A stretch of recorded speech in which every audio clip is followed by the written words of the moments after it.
What up, guys? My name is Ken, and I am driving right now to Sacramento. I'm on my way to the WPA conference. WPA stands for the Western Psychological Association. I'm going there to see some research that is to be presented by the researchers, of course, and it'll help me decide in the future, after I've taught for a while, whether I want to go into research.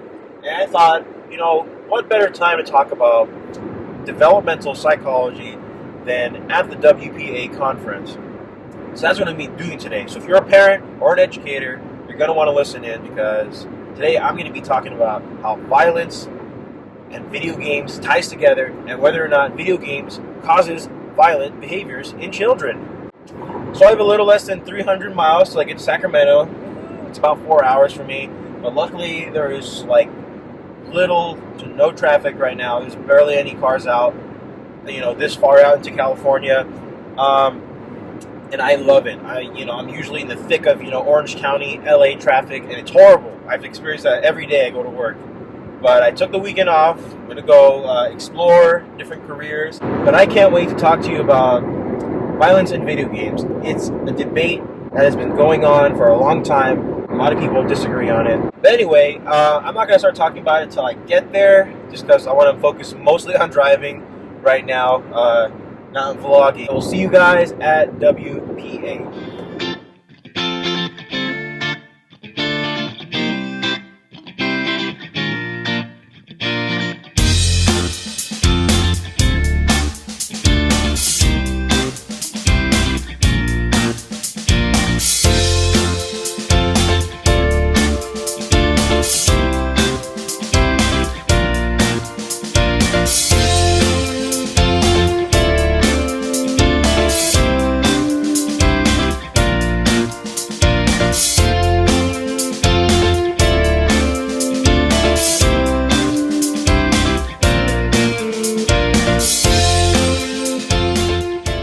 Hey guys, and welcome to Sacramento. We are here at the WPA conference, or the Western Psychological Association, and undergraduate students from all around the nation are here presenting their research on a variety of topics.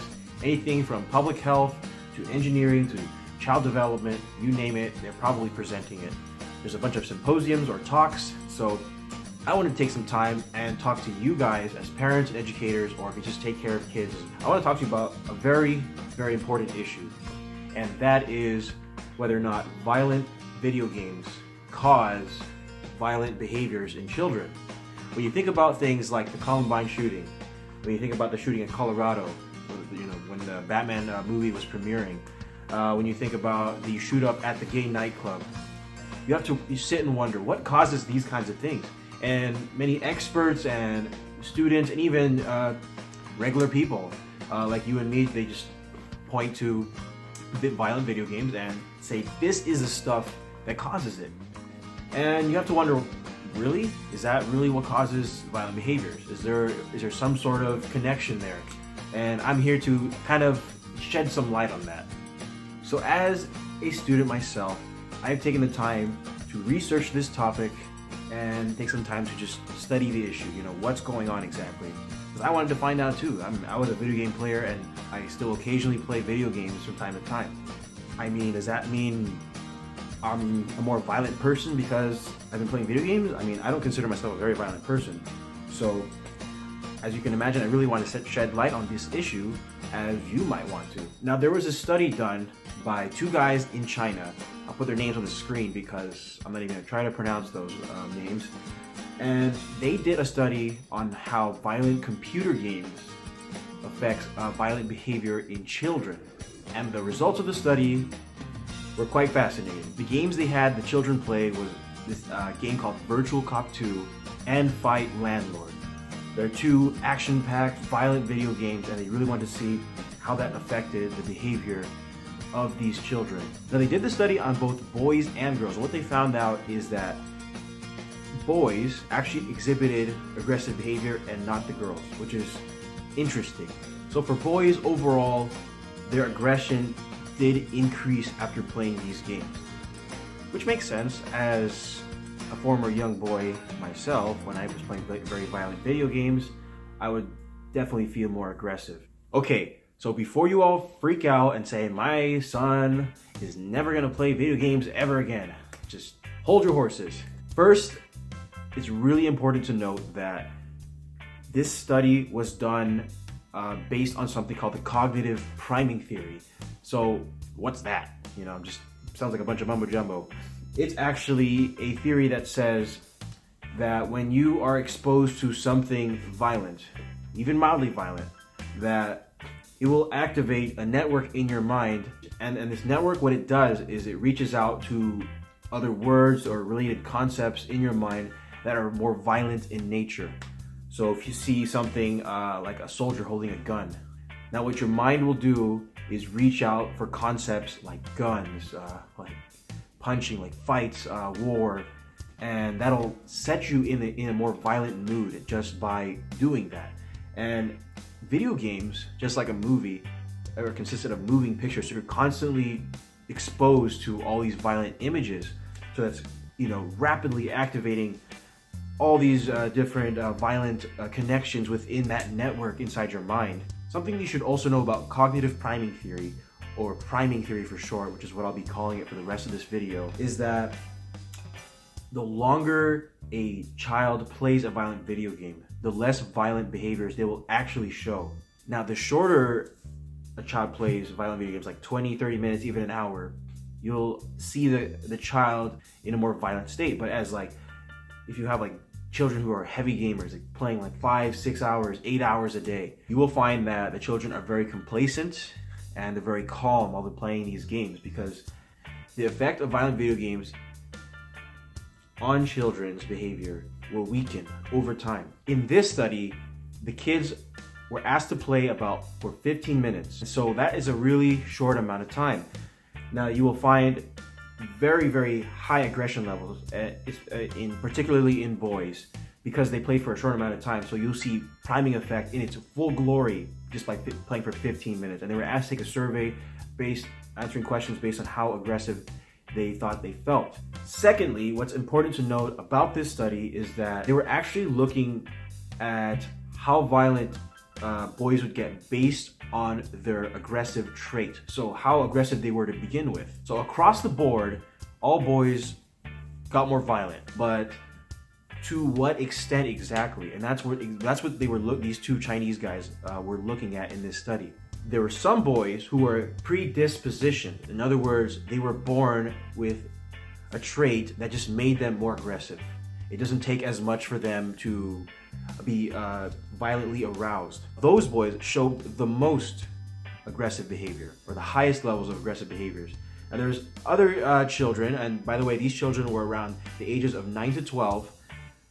They showed an increase of aggressive behavior, but it was significantly lower. It was much lower. And again, that's because of their genes, what they were born with. They are just less violent children in nature. So therefore, they just didn't show as much aggressive or violent behavior.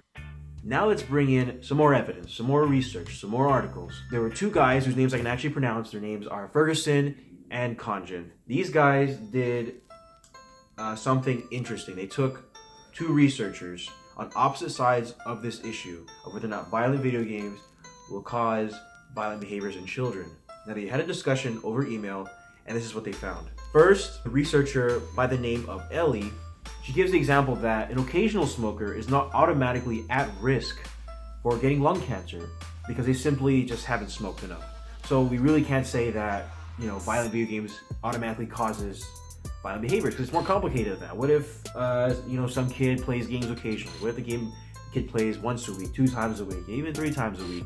Can you automatically say that they're going to turn out to be more violent people in general? And she says that it's not just the violent video games that will cause these behaviors. She believes that violent video games as a factor, in conjunction with other factors like violent movies or seeing other violent things in the different media platforms that we have, along with non-media platforms such as watching real life fights going on during school hours, or anything violent in nature that they're exposed to. Those things will work together with violent video games, and they all contribute a little by little to make the person more aggressive. violent video games, as well as other factors working together, will all contribute to an increase in aggressive behavior.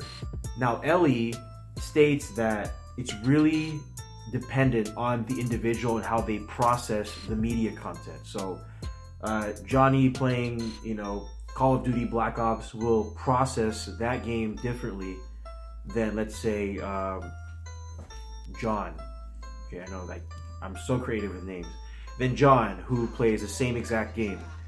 And again, remember those difference in personalities that we talked about earlier in the video. So in essence, Ellie is actually describing something called differential susceptibility, which is a fancy term. It basically means everybody's affected by media differently. We're all affected by experiences differently. So 5 people can watch the same football game or the same hockey game, and you know what? Some might get more violent than others. Some might just stay complacent and act like, one hockey player didn't just like try to punch the jaw of the other hockey player. So it's really dependent on the individual. Okay, so, you heard all this. So what do we do? What should you do as a parent, as an educator, as someone who's around kids a lot? What should you do about if you have that one kid who's just very violent in nature? Should you be afraid to let them play video games, just completely ban it at all? You don't want to do that. The more you try to ban something in your household, the more the teenager or the kid, or whatever age they are, is going to want to do it. They'll play it at their friend's house, they'll go over and play it somewhere. So what you want to do is limit their media use when it comes to violent video games. Maybe instead of letting them play, every single day, you say, okay, maybe you only play on these days. You only play like Monday, Wednesday, Friday, or whatever. You could also have them play a little longer, like maybe cut them off at 2 hours rather than cutting them off at 30 minutes. So they're not displaying as much aggressive behavior and they're more calm and complacent when you get them to stop. That will definitely help remedy the aggressive behaviors that your child might be showing. Also, co-viewing or co-playing the video game that they like so much. So maybe, they're playing Call of Duty, play with them. They're less likely to unleash the full fury of their anger. If you are there, they're not gonna, say all these cuss words. They'll probably be more politer if you are around. Set those limitations, set those boundaries as as the caretaker or the teacher or whoever you are in the situation with a child. Lastly, have a discussion with your child or your children. Have a discussion about what they're seeing. Do you think this is right? What do you think about those images you're seeing? It's very simple, and and don't push so hard about it. Just ask questions here and there. Still let them enjoy the game, and it'll help. It'll help them be more conscious about what they're doing rather than mindlessly giving in to their emotions. All right, guys. So that's gonna be it for me. I really hope that helped you. I really like this issue, and I just wanted to share that knowledge with you guys. If you found this helpful in any way possible, share it with your friends, share it with your family, share it with anybody you like, really. Or you can just simply talk to them about the things that we talked about today. But that's going to be it for me. I had a very fun time here in Sacramento at the Western Psychological Association conference. We have to see many different studies and research done on a variety of things. As far as the conference goes, there's not much else to do around here, believe it or not, even though it's the capital of California. I'm going to be headed back home tonight. I'm really tired. I need to head to bed for my big boy nap. But that's going to be it for me from Sacramento WPA Conference 2017. This is Ken signing out.